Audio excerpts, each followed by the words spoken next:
El recorte al gasto público y la reducción de la meta económica es una crónica y el principal titular de el diario local El Comercio.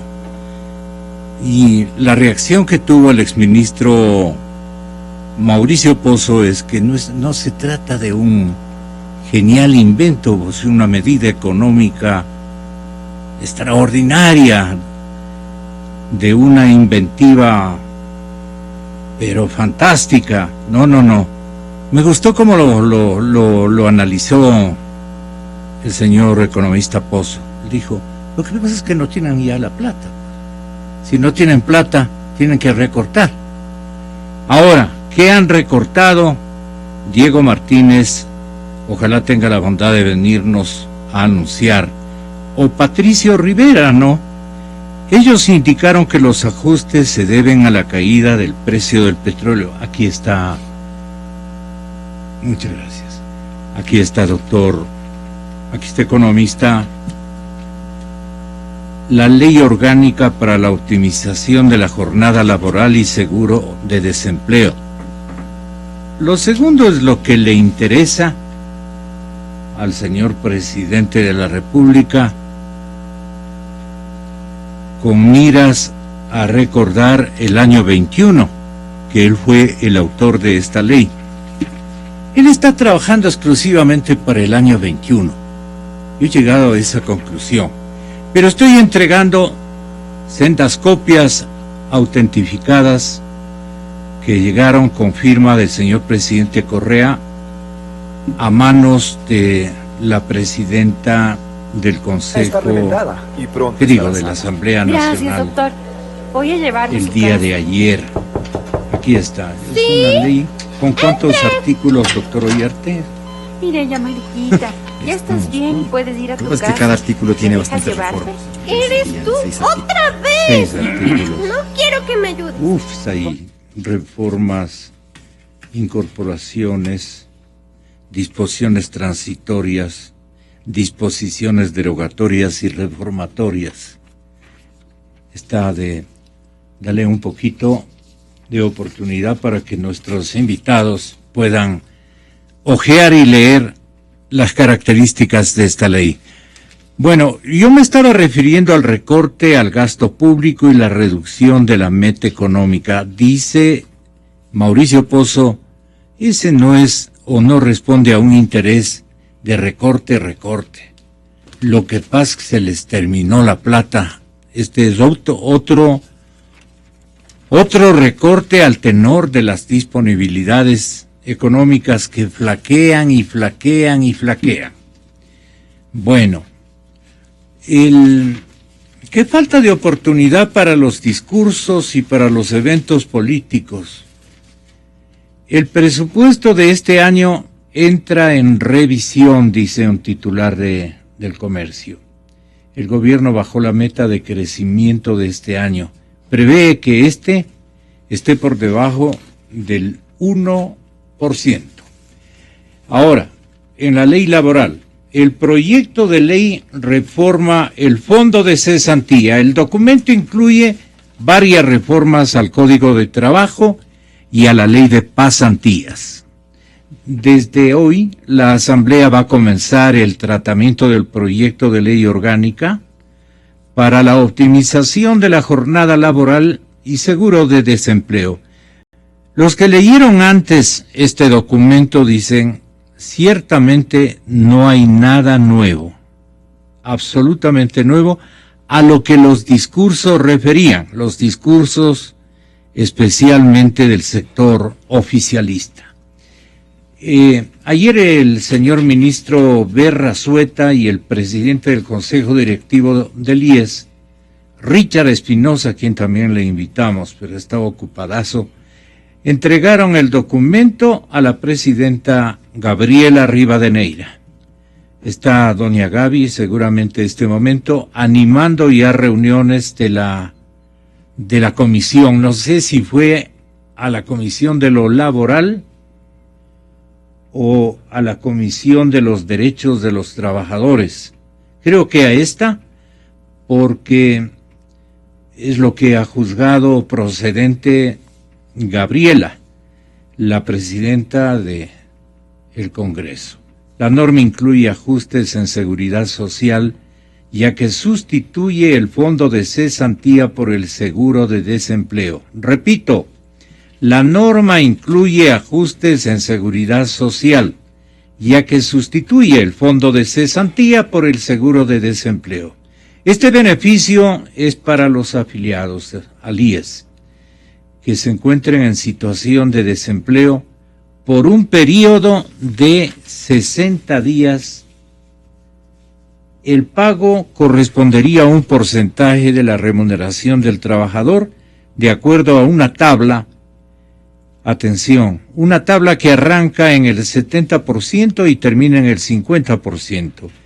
El valor a cancelar se irá reduciendo a medida que pasen los meses. El seguro de desempleo cubre por 5 meses. Repito, el seguro de desempleo cubre por 5 meses.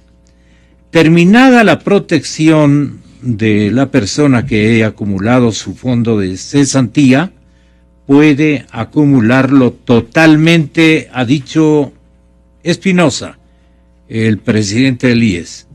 Los dineros para financiar esta cobertura saldrán del 3% del 20,6% que se aporta a la seguridad social y que se destina a cesantía actualmente.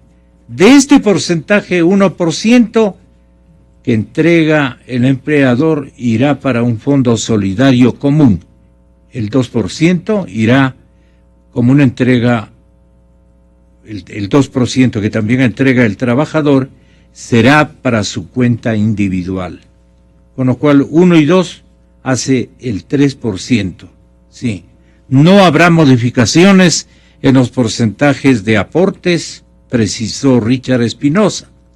Espinosa señaló que se contará con un fondo de 750 millones al año para sostener el seguro de desempleo. 750 millones al año. Para accede al seguro, para acceder, que debe decir, al seguro, la persona deberá acreditar al menos 24 aportaciones al IES. ¿Usted las tiene? Le estoy preguntando a nuestra amable audiencia. ¿Usted las tiene? 24 aportaciones al IES, de las cuales 6 deben ser consecutivas. O sea, las últimas o en otro momento de los 2 años. ¿Qué más? Mucho más. Pero bueno, para esto cuentan las registradas antes de la aprobación de la ley. Las personas que no son afiliadas al IES no van a ser cubiertas por este seguro. Esto es muy importante. Las personas que no están afiliadas al IES no están cubiertas, así de definitivo y categórico. Según el proyecto de ley, la distribución del aporte rige a futuro y establece que el saldo de los fondos de cesantía acumulados hasta antes de la vigencia de la presente ley se mantendrá en su totalidad en esas cuentas y se pagará a solicitud del desempleado una vez cumpla los requisitos establecidos. Pero ahora que ya hemos dado una oportunidad de revisión preliminar, vamos a solicitar las opiniones que tiene un extraordinario jurista, del cual siempre nos preciamos de tenerlo, no con las oportunidades que nosotros desearíamos. Doctor Ollarte, usted es un hombre muy ocupado y además tiene compromisos académicos en el exterior. Lo están esperando con mariachi y todo y permanentemente al doctor Rafael Ollarte. Ahora, esto me parece importante. ¿Cuál es la variable clave?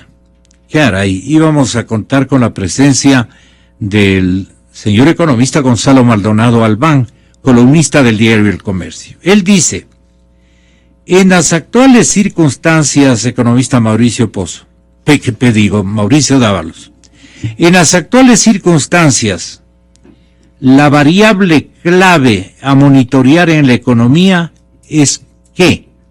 Es la liquidez.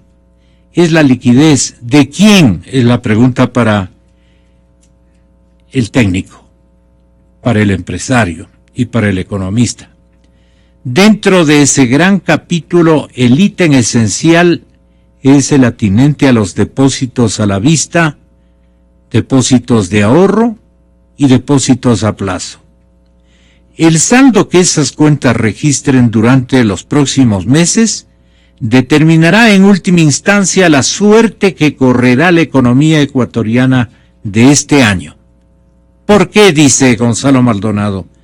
Porque esos depósitos constituyen una suerte de flujo sanguíneo que lleva al organismo productivo el oxígeno que necesita para continuar ofreciendo bienes y servicios y demandando empleo.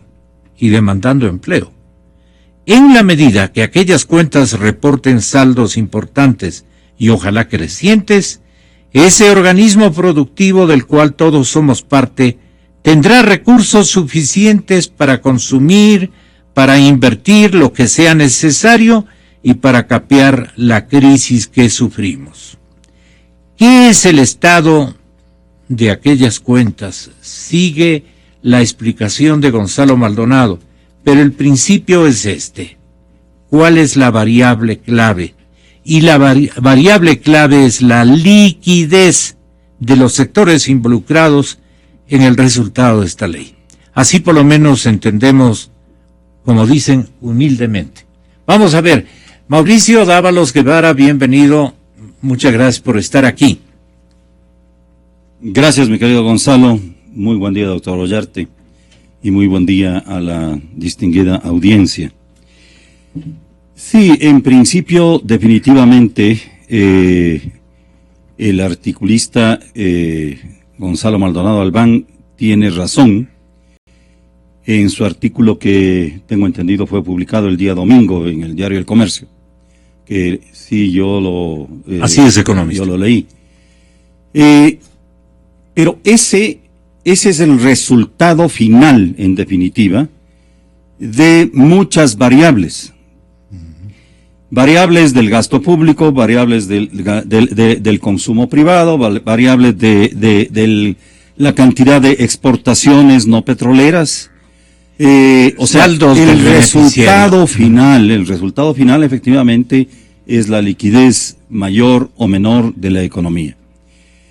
Durante el año 2015 nosotros hemos visto precisamente que el comportamiento de esta variable, especialmente en lo que se ve que se plasma como realidad, que es los depósitos en los bancos, hemos visto que claramente el nivel de depósitos ha bajado, pero como consecuencia ¿de qué? Como una consecuencia de la baja en todo el resto de variables. Entonces, sí, efectivamente tiene razón.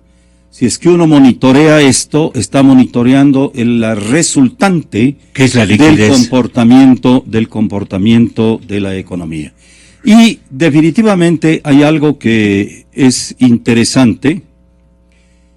Los depósitos, históricamente, sin faltar un solo año, el mes de diciembre siempre se han disparado hacia arriba.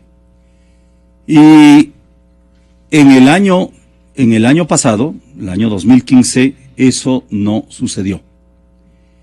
Sin embargo, en cambio, en enero tuvo una pequeña subida en enero de este año. Pero yo considero que esa pequeña subida fue porque, en definitiva, diciembre no subió.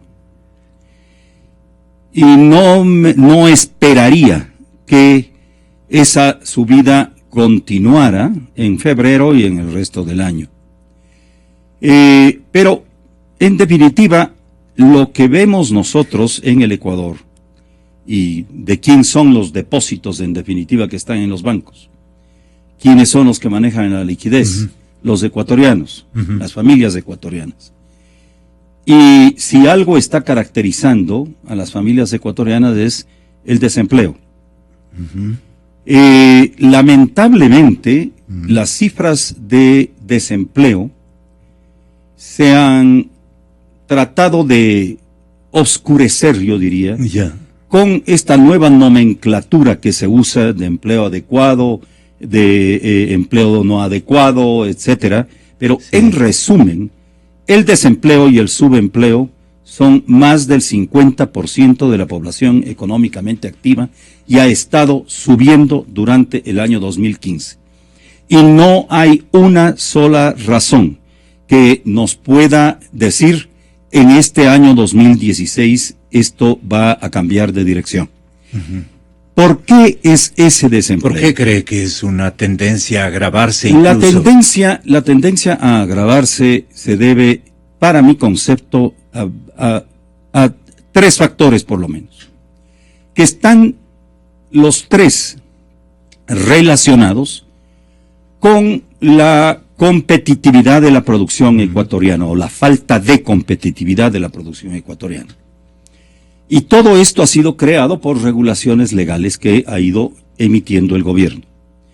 En primer lugar, el manejo de el nivel de las remuneraciones de las personas empleadas. Para el gobierno, desgraciadamente, creo que lo más importante respecto de lo laboral ha sido el nivel de salarios de las personas empleadas. Esa sería la preocupación adecuada en una economía que no tuviera la cantidad de desempleados y subempleados como tiene la nuestra. En nuestra economía no puede ser esa la principal preocupación, sino la generación de empleo.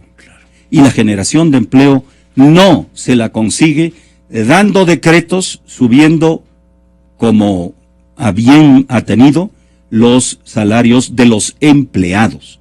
¿Por qué? ¿Por qué digo esto? Porque simplemente existen estudios absolutamente sustentados que indican que uno de los problemas más graves que tiene la economía ecuatoriana es que el salario real en la economía ecuatoriana ha crecido de una manera extremadamente rápida. 45% ha crecido el salario real en los últimos 7 años. Eso no lo aguanta ninguna economía, ni la más exitosa economía. ¿Por qué? Porque los salarios nominales han crecido aproximadamente 3 veces lo que ha crecido la inflación. Entonces, si usted tiene eso, el resultado, ¿qué va a ser? Que las actividades económicas que usan la mano de obra principalmente se encuentran fuera de mercado.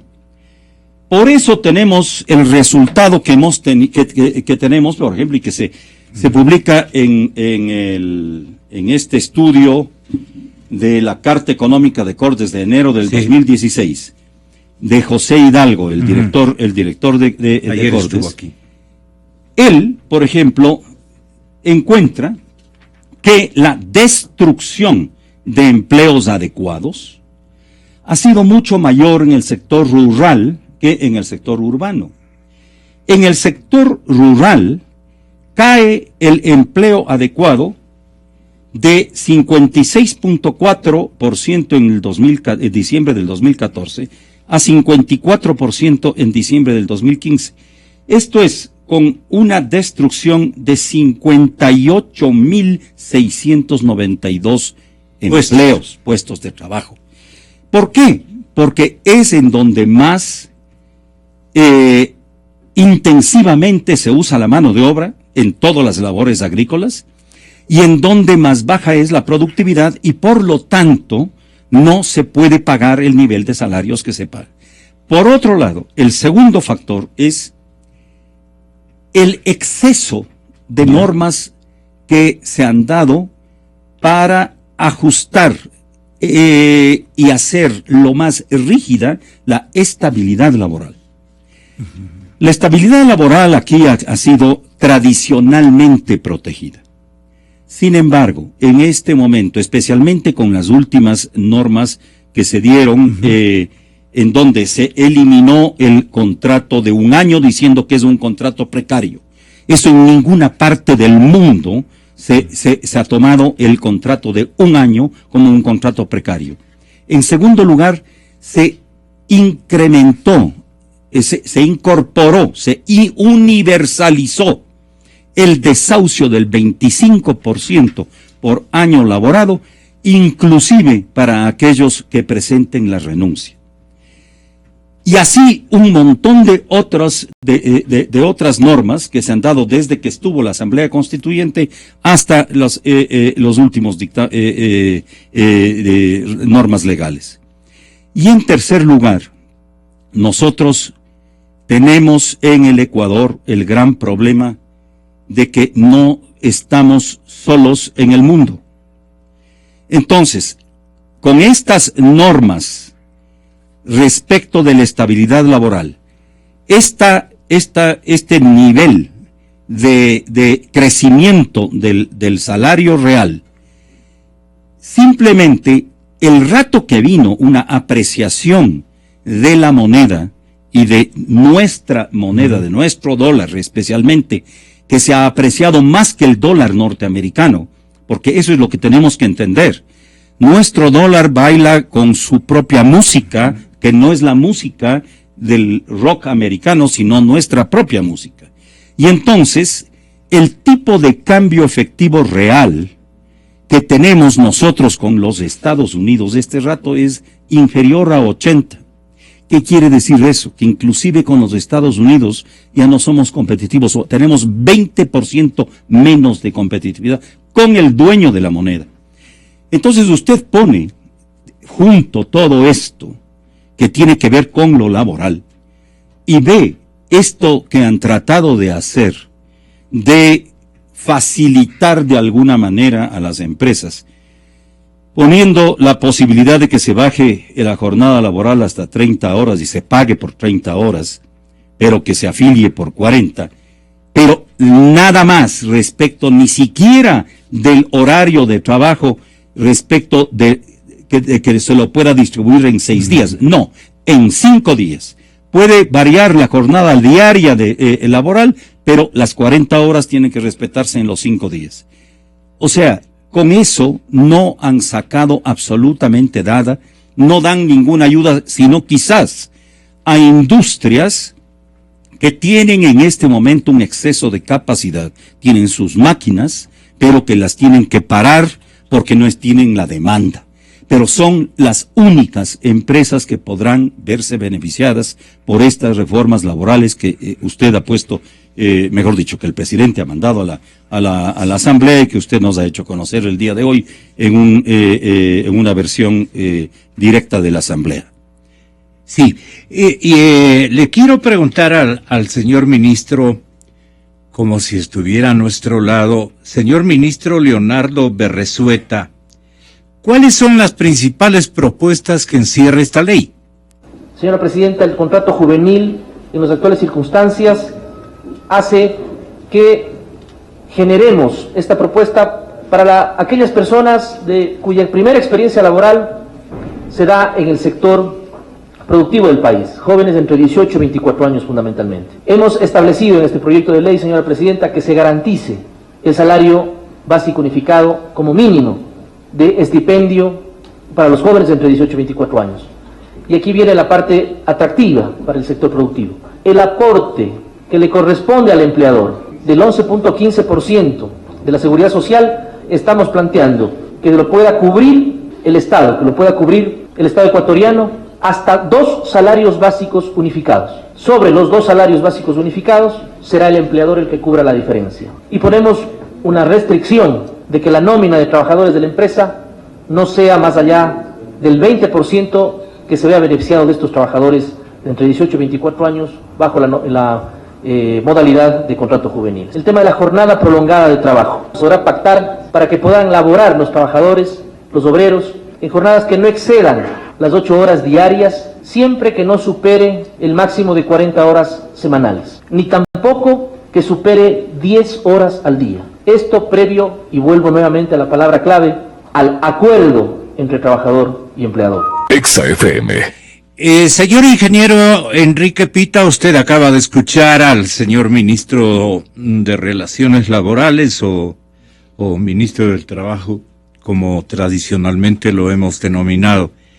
¿Usted cree que estos son estímulos o están solamente, han elaborado una ley muy difusa? No tiene, digamos, ninguna vinculación con una realidad que aspirábamos todos. Iba a precautelar la existencia y la rentabilidad de la empresa como signo de base fundamental para poder garantizar el aseguramiento del empleo, sin ningún otro beneficio. Porque los que tienen que ser estimulados son la gente que pone su dinero, que pone su aparataje, que pone su tecnología y que pone todo su calor de emprendedor y de lucha permanente. Eso es lo que ocurre, por ejemplo, al harto difícil línea de producción que se da en el sector viviendista que usted dirige, señor ingeniero Enrique Pita, desde la Cámara de la Construcción del Guayas. ¿Usted cómo contempla a primera vista esta ley?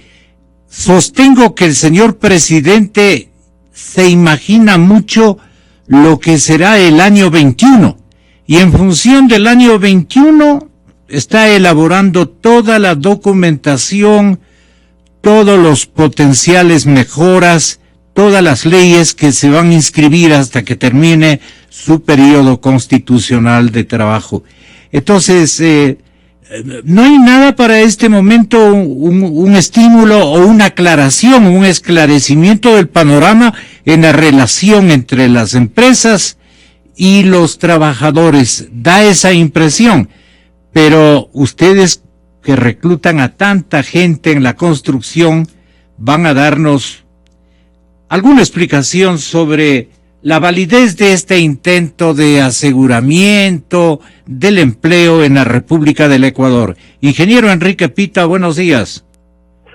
Buenos días, gracias por la oportunidad. En primer lugar, yo creo que la urgencia de presentar un proyecto urgente hace que se improvisen, no se analicen en profundidad los términos y se presenten ideas difusas de difícil aplicación para diferentes sectores.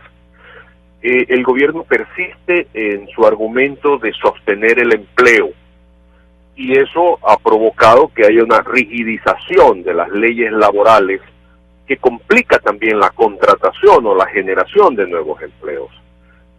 Pasa por alto la necesidad de generar nuevos empleos y toda esa masa de miles de personas que salen todos los días con su carpetita bajo el brazo buscando un empleo, obviamente tienen que resignarse a que definitivamente las posibilidades son muy escasas y solo aquellos que tienen empleo, pues el gobierno legisla o busca legislar para que sostengan el empleo. Y al amparo de esto tenemos que decirlo, hay mucha inoperancia, hay mucha ineficacia, hay desidia, aquellos que tienen asegurados sus empleos no generan valor para las organizaciones porque saben que es muy complicado despedirlo o es muy oneroso. Ahora bien, siendo recién presentada la ley, obviamente hay que ser analizada en profundidad para no ser ligero en las apreciaciones. Sin embargo, hay algo que sí me llama a mí la atención. Cuando dicen que yo no puedo declarar utilidades mientras no cumpla con mi horario de trabajo completo o le pague o le dé la oportunidad para devengar el horario completo a mis trabajadores. Pero ¿en qué momento se produce tal declaración de que tengo utilidades y ya puedo hacer y ya puedo declarar utilidades. Eso es cuando uno declara el impuesto a la renta o cuando hace las declaraciones, qué sé yo, a fin de periodo o de los ejercicios impositivos. Por lo tanto, son de difíciles aplicaciones, son complicadas, realmente no atacan el problema, y el problema principal es el problema de generación de empleo. Pero me voy a lo que respecta al sector de la construcción. Para el sector de la construcción, este tipo de normativas no nos llega.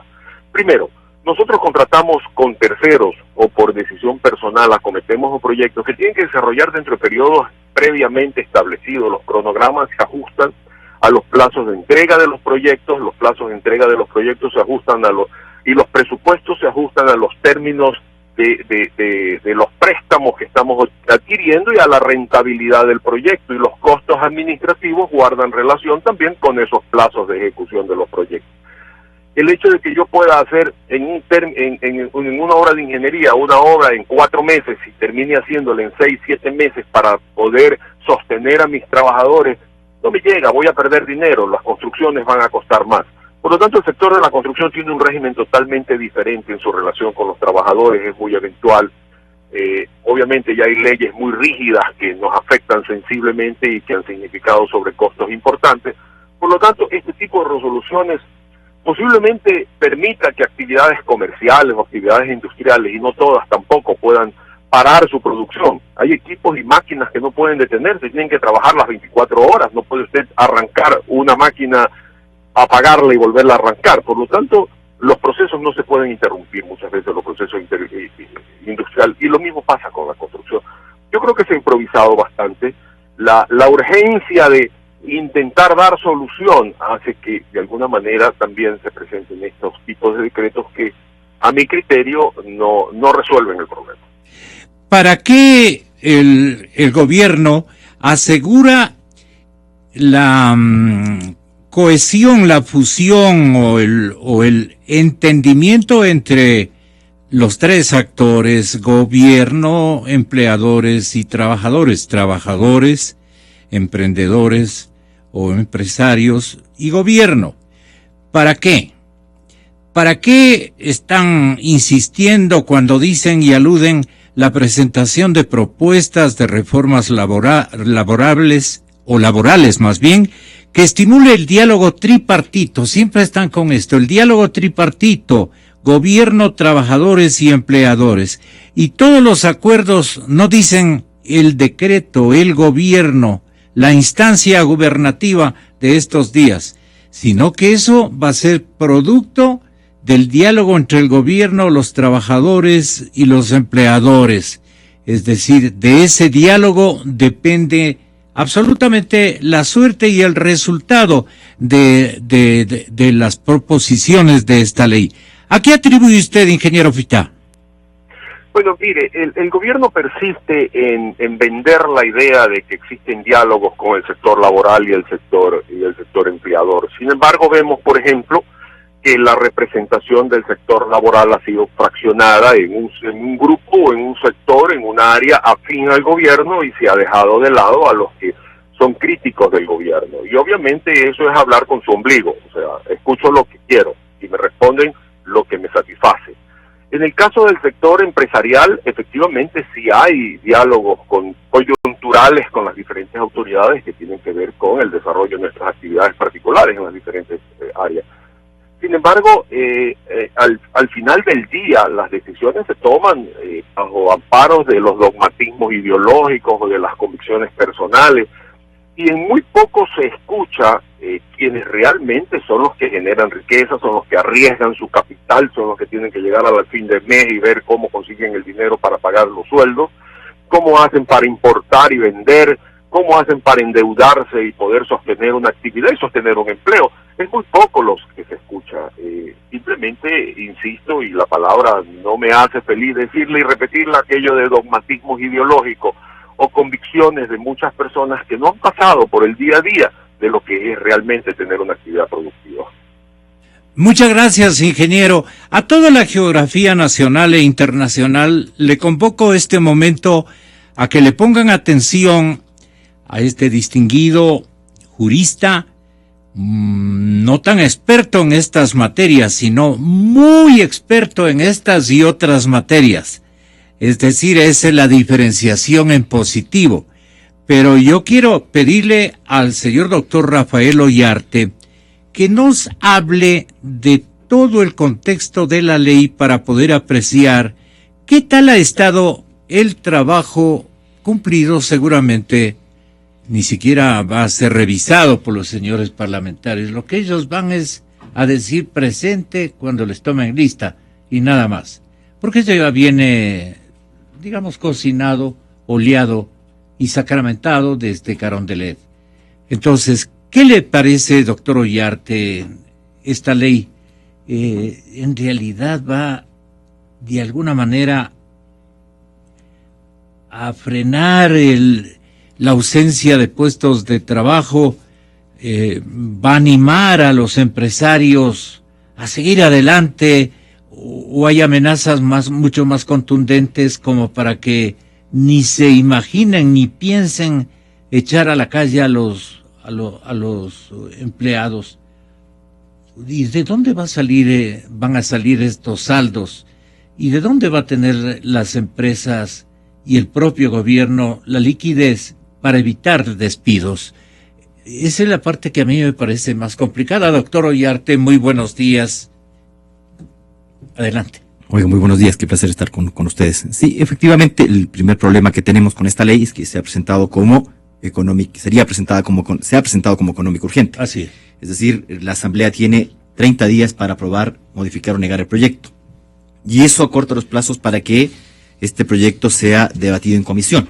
Porque, como se sabe, en virtud de la Ley Orgánica de la Función Legislativa del 2009, los proyectos de ley, cuando se va al primer debate, prácticamente no hay primer debate. El primer debate, si usted quiere, observa, si no, tiene 3 días posteriores al primer debate para realizar observaciones que siempre deben ser realizadas a la comisión por escrito. El primer debate no existe. Y en el segundo debate, el proyecto de ley se aprueba, modifica o niega, podría ser, como tradicionalmente ha ocurrido desde el último tiempo, aprobada en bloque, es decir, en paquetón. Entonces aquí lo que nos interesa es ver qué sale de la comisión. Ahora, la comisión ciertamente tiene tiempos cortos. Tampoco es que es un proyecto de ley tan largo, o sea, no es el Código Integral Penal, no es el Código General de Procesos, pero no por eso deja de ser importante. Y más allá del nombre grandilocuente, como suele ocurrir con la revolución, ley orgánica para la optimización de la jornada laboral y seguro de desempleo. Yo no sé cómo optimiza esto la jornada laboral, ni cómo, bueno, parece que tendría cara de disuadir al desempleo, por lo menos no lo dice. Porque claro, con un seguro de desempleo usted no disuade nada. Pues, claro. Todo lo contrario. Diciendo, bueno, porque el seguro de desempleo que se establecería en virtud de esta ley se uniría al seguro de cesantía. Es decir, usted tendría por su desempleo 2 beneficios por parte del IES. Uno sería su seguro de cesantía y otro su seguro de desempleo. Ahora, la primera cosa que nos dice esta ley es que va a haber una promoción al trabajo juvenil, y dice que los juveniles han sido los de 18 a 24 años. Ahora, no dice que es un primer empleo, dice que esta norma tiene por finalidad garantizar, dice. Esto no garantiza nada. Hay que utilizar bien los verbos.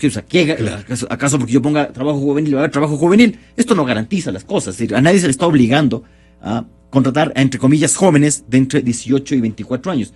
Cuando yo tenía 18 años, los jóvenes eran de 14 a 17. Así es. Lo que pasa es que tenemos un jefe de Estado que todavía se cree joven, entonces una de esas yo, a mi edad también seguiré siéndolo. ¿Ya? Bueno, 18 a 24 años de edad, usted es joven y tiene estas, entre comillas, garantías para acceder a su primer empleo, aunque no me dice que estos beneficios para el sector empleador lo son también para los jóvenes de entre 18 y 24 años que están en su segundo o tercer trabajo. O sea, yo creería que sí, porque tampoco es que vamos a sancionar a la gente que teniendo entre 18 y 24 años están entre su segundo y tercer trabajo. Ahora, ¿cuál es la promoción que hace? Ajá. Si usted, empleador, contrata a jóvenes entre 18 y 24 años, lo que va a ocurrir es que usted no paga el aporte patronal al IES. Eso se lo va a dar pagando el gobierno nacional. No sabemos si con TBCs, si con descuentos de algún seguro, o yo te debo y aquí dejé. Bueno, no sabemos con qué papelitos le irán a pagar al IES.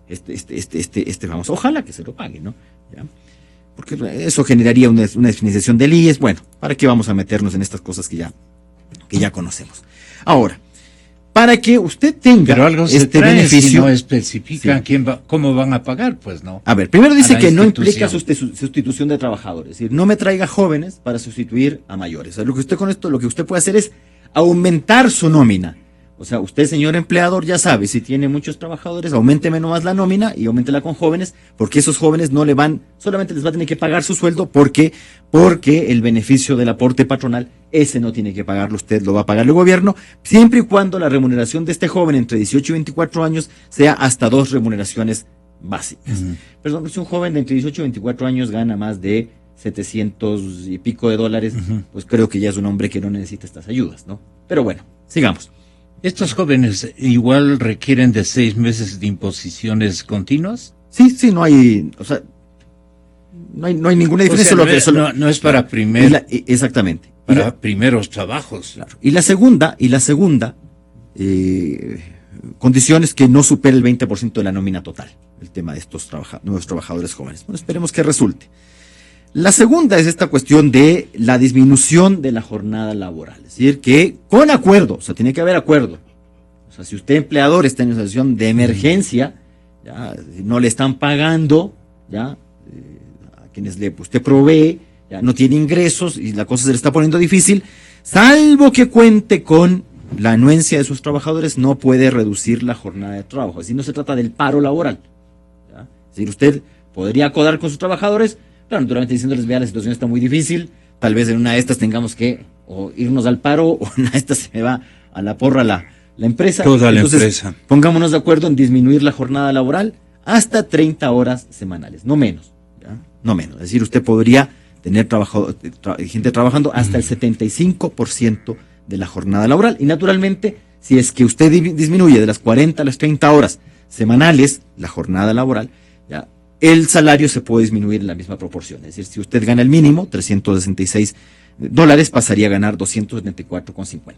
No sé si la gente será con eso claro. 274,50. Estará tan dispuesta a permitir esa disminución del 25% en su remuneración. Ahora, se establece esta cuestión que, bien se decía por parte del ingeniero Pita, bueno, y para repartir utilidades se dice, no se puede repartir utilidades si es que no se ha pagado la remuneración por la jornada completa. Es decir, si usted quiere repartir utilidades el próximo año, tiene que haberle pagado a sus trabajadores por jornada completa de 8 horas diarias, dice.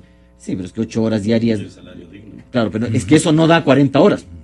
Usted puede reducir a 30 horas, pero nadie le está diciendo que eso implica que esas 30 horas sean necesariamente 6 horas diarias, ¿ya?, de trabajo. Usted podía reducirlas de otra manera, ese 25%, por ejemplo, no trabajar un viernes, un poquito menos el día jueves, pero aquí me están poniendo 8 horas diarias. Ahora, lo que se hace en esos casos es, si usted quiere repartir utilidades, como se lo está haciendo con el salario digno, con el denominado salario digno, que también se dice lo mismo, es hacer una compensación por salario digno. Es decir, no tampoco le veo las ventajas a esto, porque uno diría, yo entendí en un principio que la idea de reducir la jornada laboral era para incorporar a otros. Entonces, yo reduzco para que pueda aumentar también mi jornada laboral y, por ejemplo, trabajar semana completa, se me ocurre alguna cosa por el estilo. Pero sí es solamente una reducción de la jornada a 30 horas. También se dice que se puede prolongar la jornada, bueno, se está diciendo lo mismo que hasta ahora, no puede exceder 8 horas diarias ni 40 horas semanales. Acuerdo. Todo en marco de un acuerdo, es decir, no es unilateral. Y por último tenemos este seguro de desempleo que, insisto, se uniría al seguro de cesantía que hoy está vigente. Dice, en caso de pérdida de empleo por un cese temporal de actividades productivas.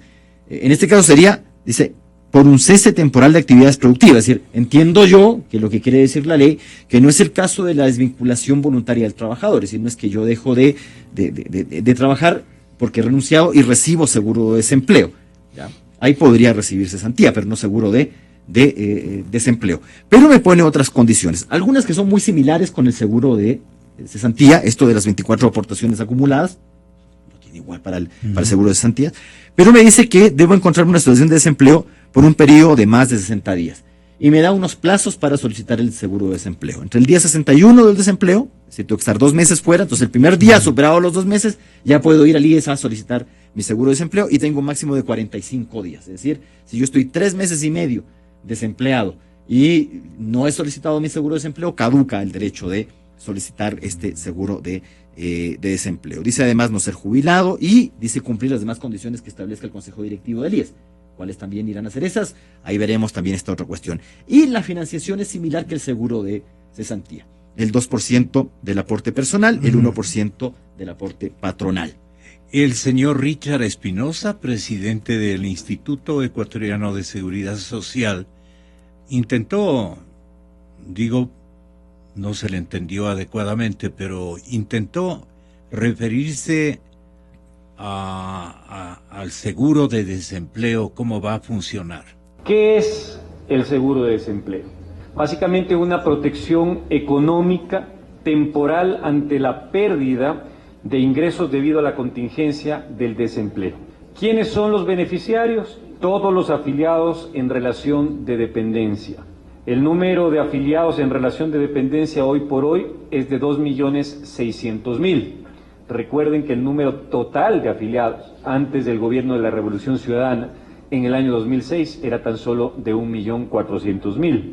Este modelo de seguro de desempleo permite maximizar el beneficio y cobertura para nuestros afiliados, para lo cual optimiza los recursos económicos que provienen de sus aportaciones. ¿Cómo va a funcionar este mecanismo? Básicamente, ¿y de dónde parte? El seguro de desempleo, a partir de la vigencia de esta ley que ahora estamos proponiendo a la Asamblea Nacional, sustituiría a lo que hoy día conocemos como fondo de cesantía.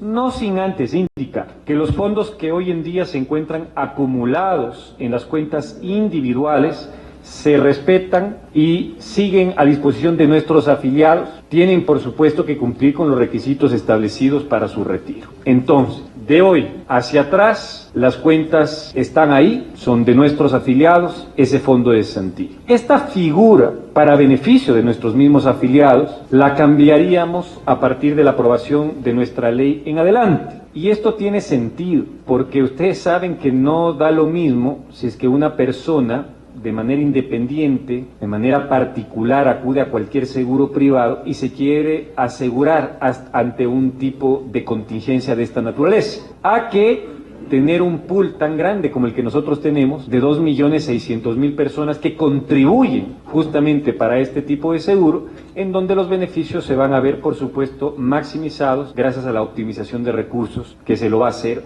y que lo va a manejar directamente el IES. ¿Cómo entonces se financia y cómo entonces se constituye este fondo de seguro de desempleo? Sabemos que el aporte de los afiliados es del 20.60%, el aporte que lo pone tanto el empleador como el trabajador.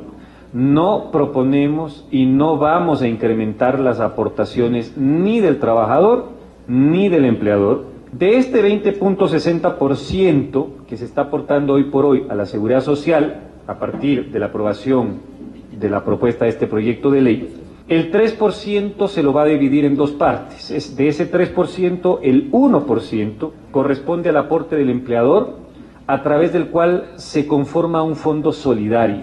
Y el 2% personal pasa a formar parte de una cuenta individual. Eso es cómo se conforma básicamente este fondo de desempleo. Insisto, no creamos ninguna aportación adicional para el trabajador ni para el empleador. Exa FM.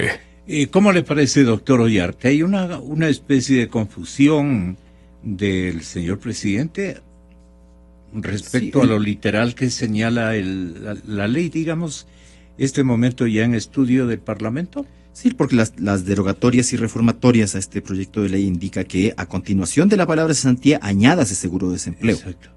Es decir, no hay un reemplazo de la cesantía por seguro de desempleo. Además, continuamente dice, a continuación de la palabra cesantía, añádase seguro de desempleo. Después de la palabra cesantía, añádase seguro de desempleo. Entonces, no es que está reemplazando el seguro de desempleo a la cesantía. Acude a los mismos fondos, nada más. Y Al mismo financiamiento. Sí, lo hace de la misma forma.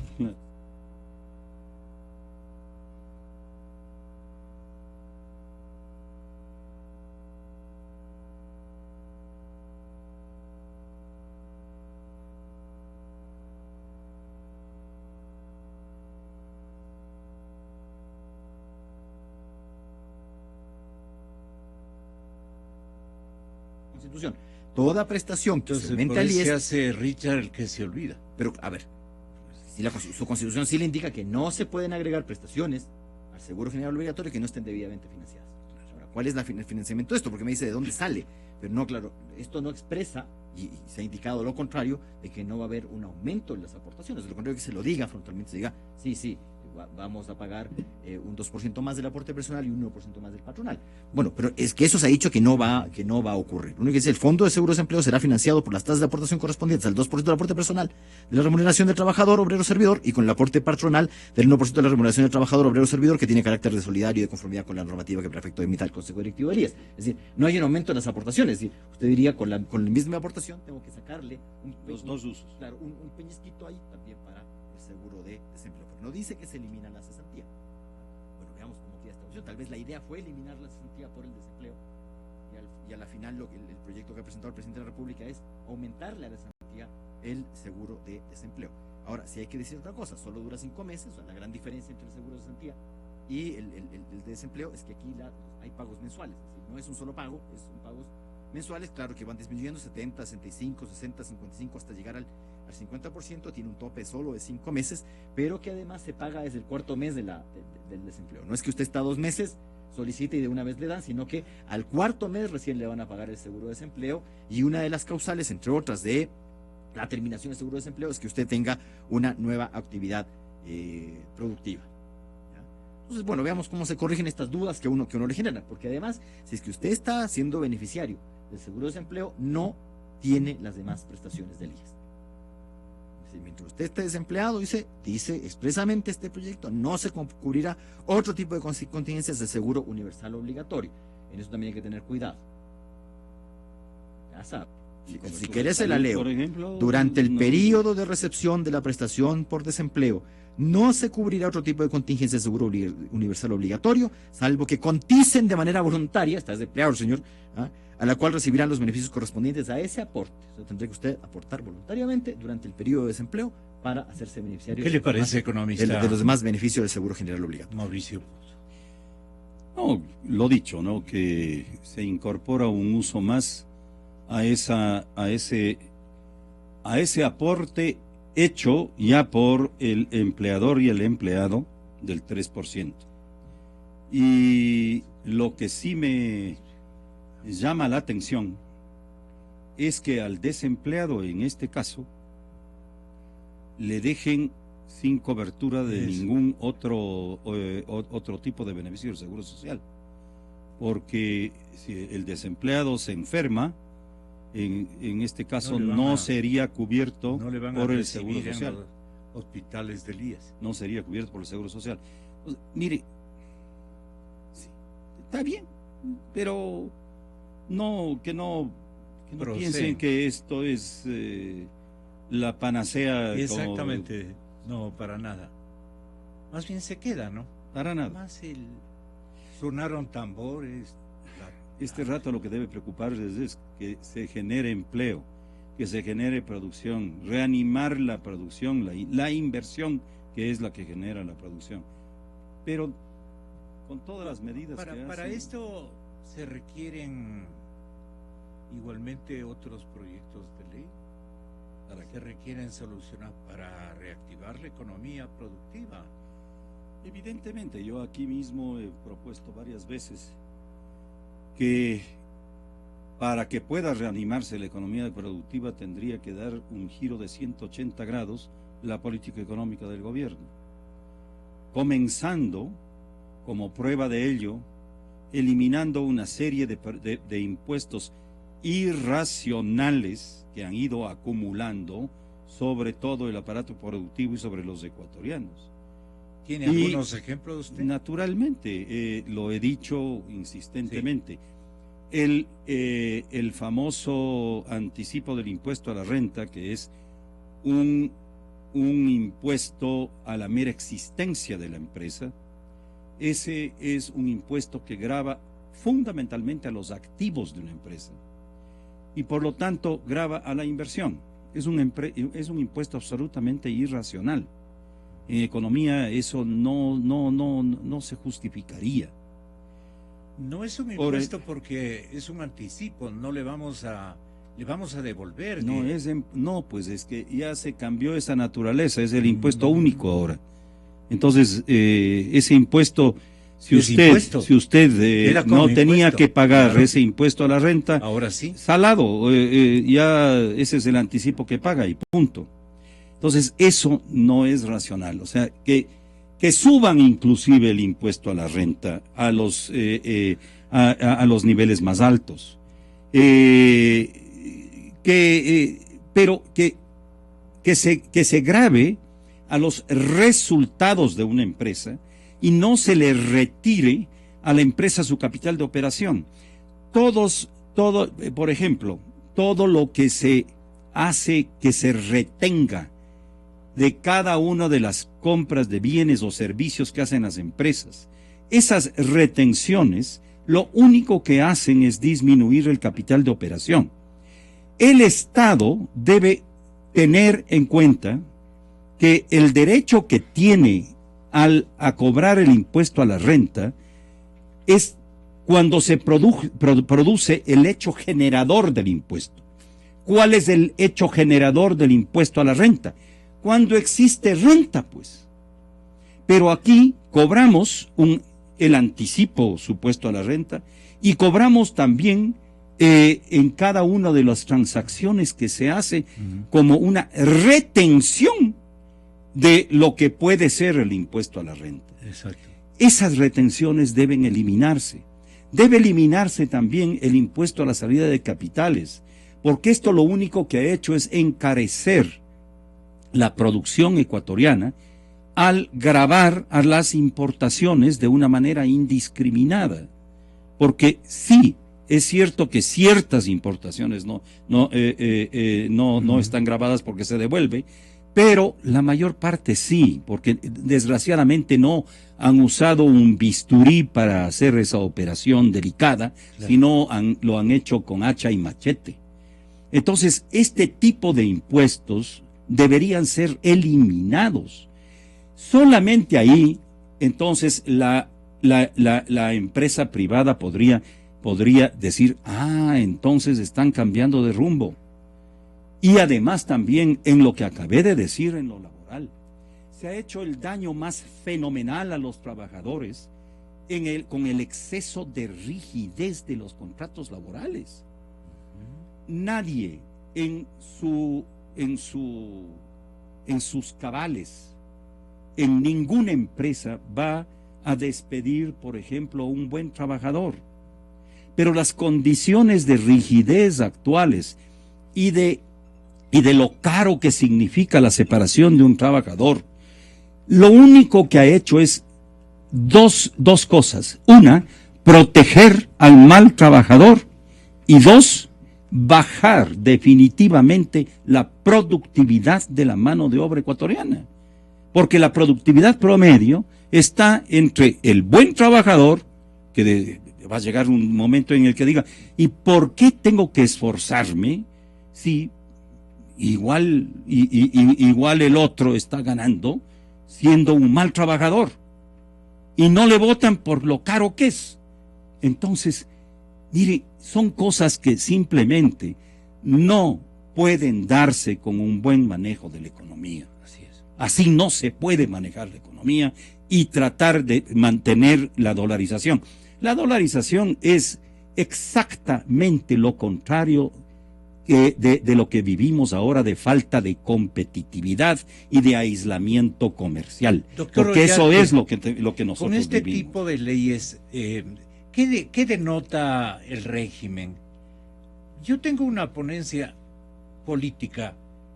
Se cuida mucho de lo que pueda ocurrir a partir de los próximos años. Y él quiere no tener su agenda o su libreta de calificaciones en los mejores niveles para que le sirvan como elemento de presentación a mediados del año 2020, porque el 21 intentará ganar esas elecciones el presidente Correa y volver al poder. Entonces, él no quiere que las cosas queden ni mal hechas, ni que contribuyan a que después se les critique por haber roto los cauces revolucionarios de estos 9 o 10 años de gobierno. Es decir, eso es lo que él quiere dejar sobre seguro, pase lo que pase con los candidatos de él y los que vengan, que van a ser por lo menos unos 40, imagínese usted. Por eso yo no le postulo al señor economista Mauricio Dávalos, porque hay mucho candidato. Me reservo para una próxima oportunidad. No, pues es un vacile. Gracias, Doctor. Gracias que sea por esa razón.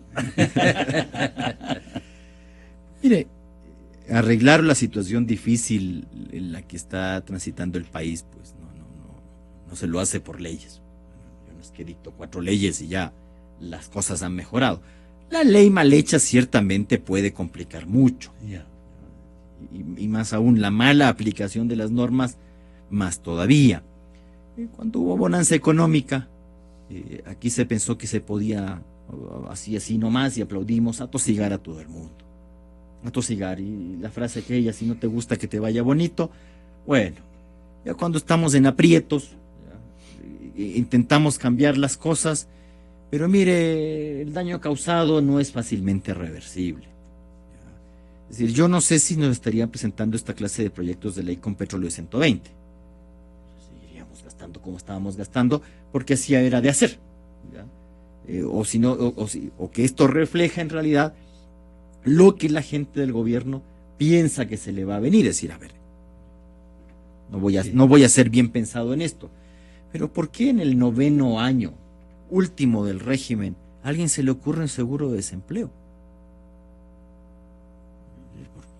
Yo veo esto y francamente me espanto, pues. Entonces digo, en el 9º año, cuando la cosa se puso carepescado, pues ahí sí, como que hemos dado cuenta que nos hemos equivocado, pero tratamos de poner ahí unas tierritas y con el seguro de desempleo lo estamos arreglando todo. O sea, se va a quedar desempleado, pero va a tener 5 meses de tarjeta de crédito o alguna cosa, una cosa por el estilo. ¿Ya? Entonces, pero lo que va a reivindicar el trabajo juvenil en el 9º año, no manches, no. O sea, estamos en el último año, no me ponga estas cositas así. ¿Qué además quiere generar el trabajo juvenil? ¿Quiere asegurar que no haya desempleo? ¿Quiere todas estas cosas? Bueno, con un buen manejo solo económico se podrá reducir puede. La jornada laboral si es que hay un acuerdo previo entre trabajadores, empresarios y gobierno.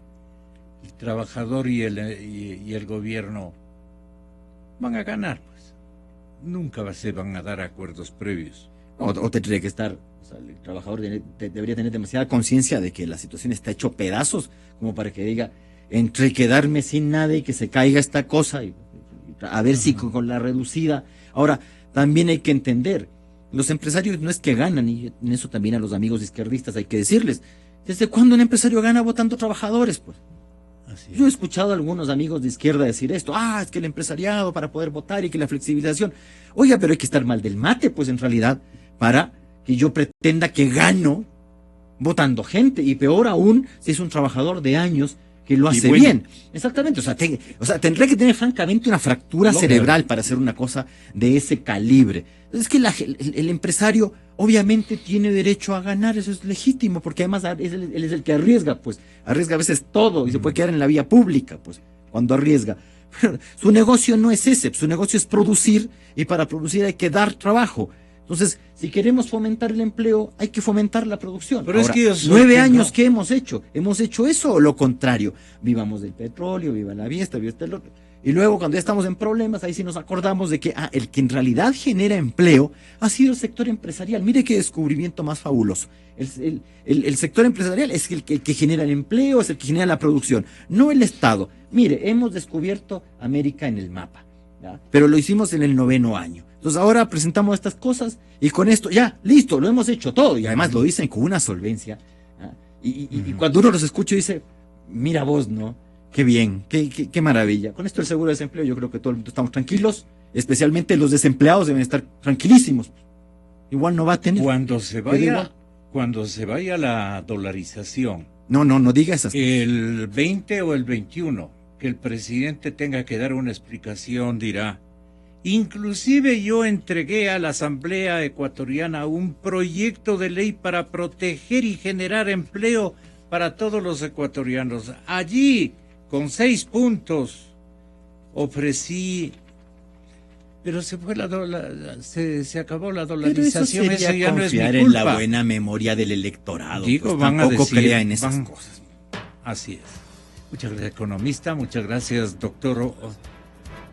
¿Cómo es el exportador? ¿Qué? Feliz con la ¿Qué? desdolarización. No. Todos vamos a estar mal. Eso. Desde luego. Todos vamos a estar mal. Vea, en ese pequeño libro que escribí en el 2004, ¿Sí? yo digo precisamente, esta será la crisis, una crisis como que jamás hemos visto y que puede ser con sangre hasta el tobillo. Porque esto, o sea...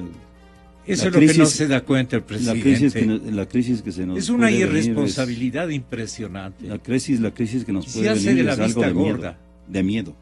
Sí. Ahí no hay ganadores de nada. Bueno, ganadores siempre hay. Sí, pero mire, depende de que... No digo que sea una buena ganancia ni que sea bueno. Un general Es que después de ver que todo su ejército casi está diezmado y diga, y qué bestia, pero gané la batalla. Sí. El Evo dice que no ha ganado la batalla, pero ha ganado la guerra. O al revés, ¿no? Acaba ya de admitir que le han ganado. Oiga, pero le Sí. costó, ¿no? Ya se demora. Nos quedamos hablando de política. Una consulta popular con preguntas Son las de sí 10 o con no, que 6. se demore Muchas eso. gracias. Doctor Ollarte, muchas gracias. Economista Mauricio, muchas gracias. Querido amigo. Nosotros informamos. Usted es el que decide.